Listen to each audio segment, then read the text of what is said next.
राधे राधे दोस्तों। आज हम आपको सुनाएंगे एक चिड़ा चिड़ी और राजा की कहानी। अगर आप हमारे चैनल पर नए हैं तो प्लीज़ हमारे चैनल को लाइक करें, सब्सक्राइब करें और शेयर करें। बहुत समय पहले की बात है। एक राजा था। उसका राज्य बहुत दूर दूर तक फैला हुआ था। राजा अपनी प्रजा को बहुत ही जो मान सम्मान और देता था। उसकी प्रजा में चारों तरफ खुशहाली थी। प्रजा भी अपने राजा को बहुत सम्मान देती थी। अब राजा की नई नई शादी हुई थी। राजा की नई रानी बहुत सुंदर आई थी। बहुत ही सुंदर थी वह रानी और बहुत ही जो हटीली थी। उसे देखकर राजा सब कुछ भूल सा गया था। बस रानी के आगे पीछे घूमने लगा था। रानी जो कुछ भी राजा से कहती, राजा उसकी जरूर सुनता था।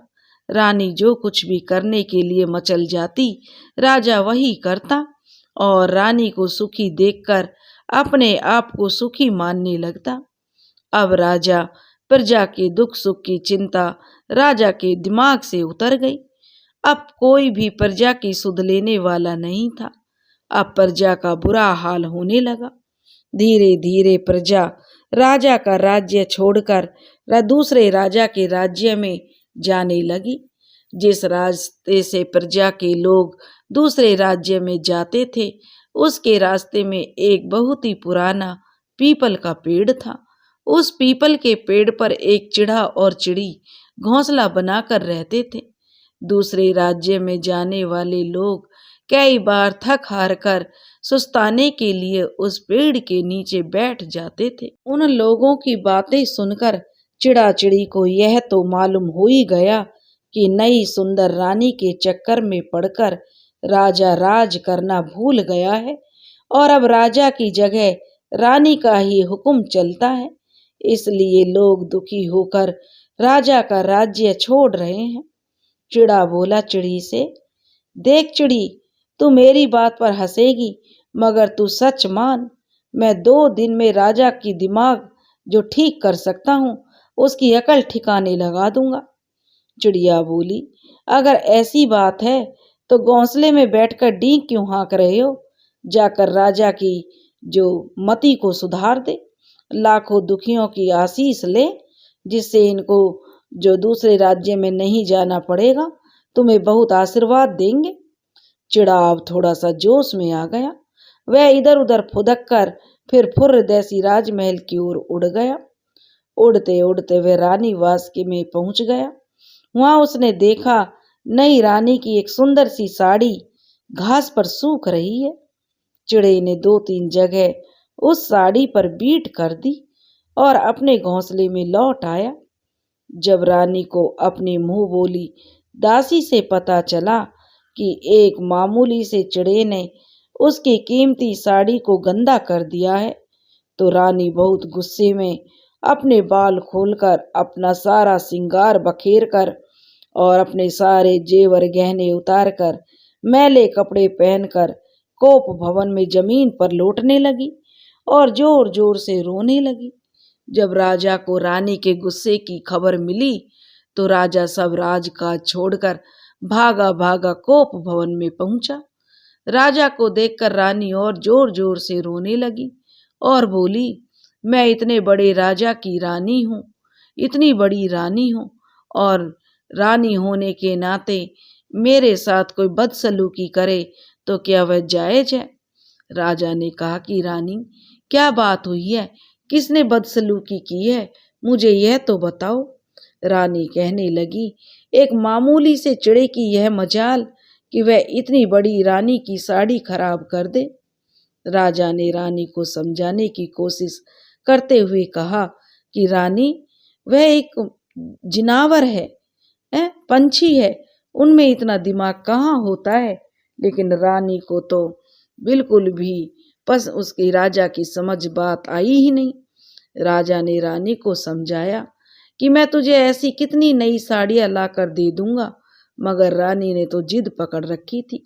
वह रोते रोते बोली, मैं नई साड़ी नहीं लूंगी, मैं तो उस चिड़े को मरा हुआ देखना चाहती हूँ जिसने मेरी साड़ी गंदी कर दी है।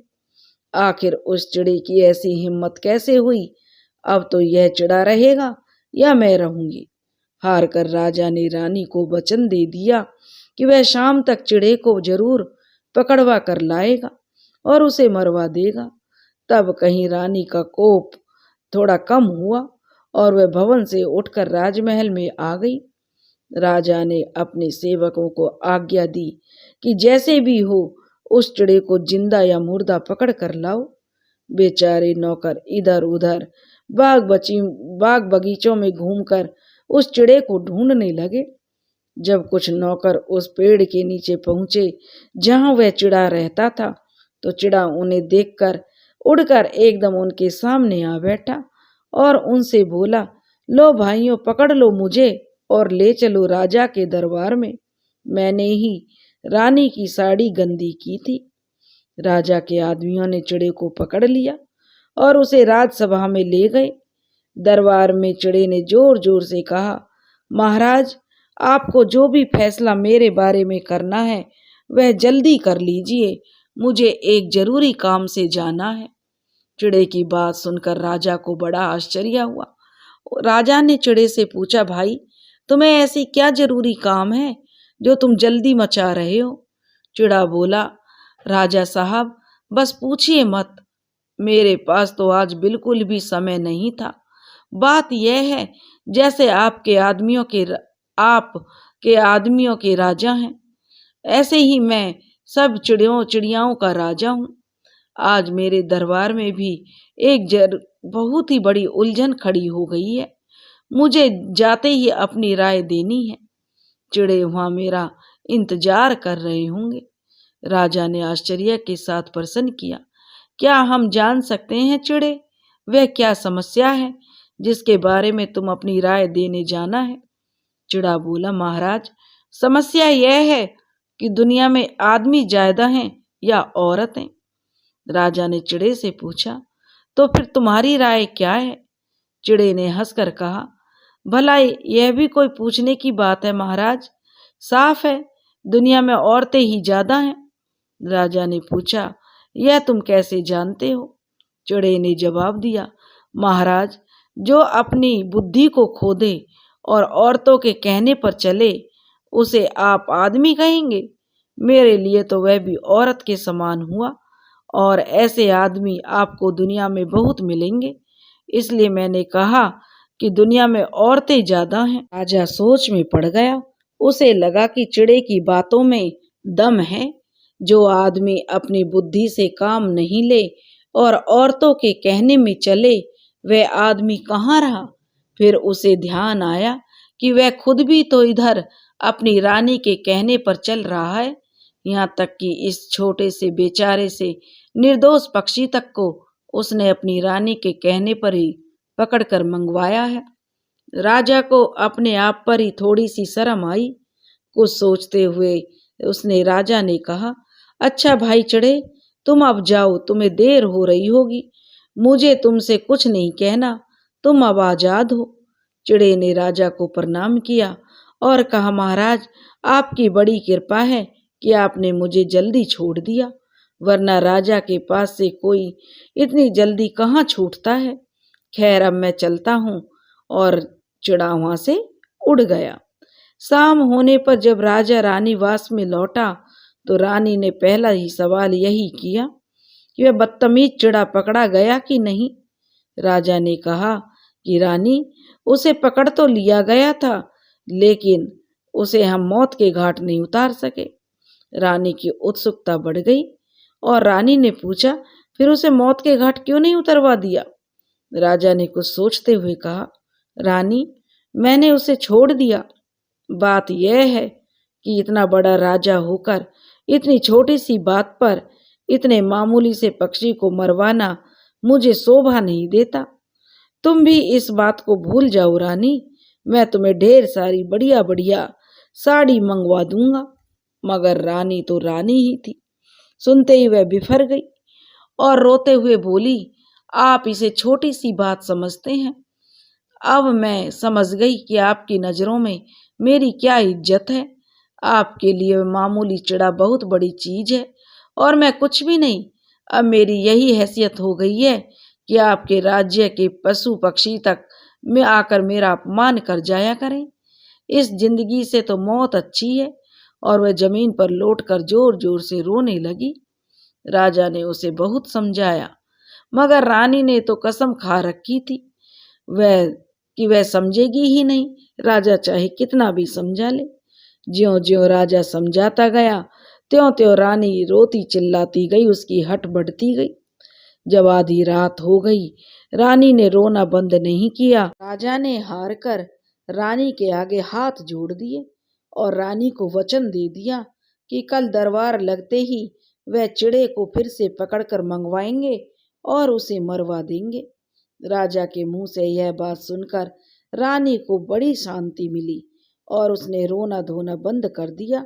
तब कहीं राजा की जान में जान आई। दूसरे दिन दरबार लगते ही राजा ने अपने सैनिकों को चिड़े को पकड़कर लाने का आदेश दिया। सेवकगण उसी पेड़ पर पहुंचे। उन्हें देखकर चिड़ा उड़कर उनके सामने आ बैठा और बोला, चलो भैया, मैं तो यहाँ तैयार बैठा हूँ। राज्यसभा में पहुंचते ही चिड़े ने दूर से राजा को प्रणाम किया और जोर से बोला, महाराज, आपको अपना जो भी फैसला करना है जरा जल्दी कर लो। मुझे अपनी राज्यसभा में जल्दी पहुंचना है, बहुत जरूरी काम है। चिड़े की बात सुनकर राजा अपना गुस्सा भूल गया। उसने चिड़े से कहा, क्यों भाई चिड़े, क्या आज भी तुम्हारी सभा में कोई जरूरी मुकदमा आ खड़ा हुआ है? चिड़ा बोला, जी महाराज, बिल्कुल। आज तो कल से भी ज्यादा टेढ़ी समस्या है। वो तो रात भर में सो ही नहीं सका, उसी के बारे में सोचता रहा। आज मुझे फैसला करना ही है, दुनिया में वीर ज्यादा हैं या कायर? राजा ने पूछा, तो तुम कैसे फैसला करोगे? तो चिड़ा बोला, महाराज, सवाल तो टेढ़ा है, मगर आपको देखकर मुझे इसका जवाब देने में बहुत मदद मिलेगी। राजा कहने लगा कि इसका क्या मतलब है? राजा को बड़ा आश्चर्य हुआ। चिड़े ने कहा, महाराज, मतलब तो साफ है, दुनिया में वीर कम हैं, कायर ज्यादा हैं। राजा ने कहा, चिड़े, तुम्हें यह बात कैसे मालूम है? तो चिड़ा कहने लगा, महाराज, यह तो सामने ही दिख रहा है कि कायर ज्यादा हैं। अब आप ही बताइए, जो आदमी वचन देकर उससे फिर जाए और उसे फिर आप क्या कहेंगे? कायर ही तो कहेंगे ना। इसलिए मैं कहता हूँ कि दुनिया में वीरों से ज्यादा कायर ज्यादा हैं। राजा फिर सोच में पड़ गया। वह समझ गया कि चिड़े का इशारा उसी की तरफ है। सचमुच ही चिड़े को एक बार छोड़कर उसे फिर से पकड़कर मंगवाना राजा की कायरता ही तो थी। राजा को अपने ऊपर बड़ी शर्मिंदगी हुई। लज्जा से उसका सिर नीचे झुक गया। लेकिन तभी उसे रानी के क्रोध का ध्यान आया। कुछ सोचते हुए उसने कहा, अच्छा भाई चिड़े, एक बात तो बताओ, जब कभी तुम्हारी चिड़िया तुमसे किसी बात की जिद करती है तो तुम उसे पूरा करते हो या नहीं? चिड़े ने फौरन जवाब दिया, देखिए महाराज, अगर मेरी चिड़ी मेरे साथ काम काज के धंधों में अपनी टांग अड़ाती है और बेकार की जिद करती है, तब तो मैं उसकी तरफ ध्यान ही नहीं देता और जो मैं ठीक समझता हूँ वही करता हूँ। लेकिन अगर वह घर के धंधों के बारे में या बच्चों के बारे में कोई बात कहती है तो मैं उसे बड़े ध्यान से सुनता हूँ। अगर वह बात मुझे ठीक जचती है तो मैं उसे जरूर मानता हूँ। राजा ने फिर चिड़े से पूछा, चिड़े, क्या तुम्हारी चिड़िया कभी तुमसे गुस्सा होकर शोर नहीं मचाती? चिड़े ने बड़ी लापरवाही से कहा, अजी महाराज, जब भी वह बेकार की चें चें करती है तो मैं घोंसले से उड़कर दूसरी जगह चला जाता हूँ। देखिए महाराज, स्त्री की हट थोड़ी देर की होती है, कुछ देर बाद वह अपने आप शांत हो जाती है और तब मैं लौट के आ जाता हूँ। राजा की समझ में अब सब बातें आ गईं। उसने चिड़े से कहा, अच्छा भाई चिड़े, तुम अब जाओ, तुम्हें देर हो रही होगी। तुम्हारा बहुत बहुत धन्यवाद, तुमने मुझे बहुत सारी काम की बातें बताई। उड़ते उड़ते चिड़े ने कहा, महाराज, अगर आप मेरी सीख मानोगे और मेरी बताई बातों के अनुसार काम करोगे तो आप भी हमेशा सुखी रहोगे और आपकी प्रजा भी आपकी तरह आपसे खुश रहेगी। और फिर चिड़ै की सीख पर अमल करने के कुछ दिनों बाद ही राजा को लगा कि चिड़ै ने जो बात कही थी वह सचमुच उसके भले के लिए कही थी। धीरे धीरे राजा फिर अपनी प्रजा के मन के निकट आ गया और उसकी प्रजा पहले की तरह खुशी और प्रसन्नता से रहने लगी। अब राजा अपने राजकाज को बड़े लगन से करने लगा। अब फिर उसके राज्य में खुशियां छाने लगी। दोस्तों, अगर आपको हमारी कहानी पसंद आई हो तो प्लीज़ हमारे चैनल को लाइक करें, सब्सक्राइब करें और शेयर करें। राधे राधे।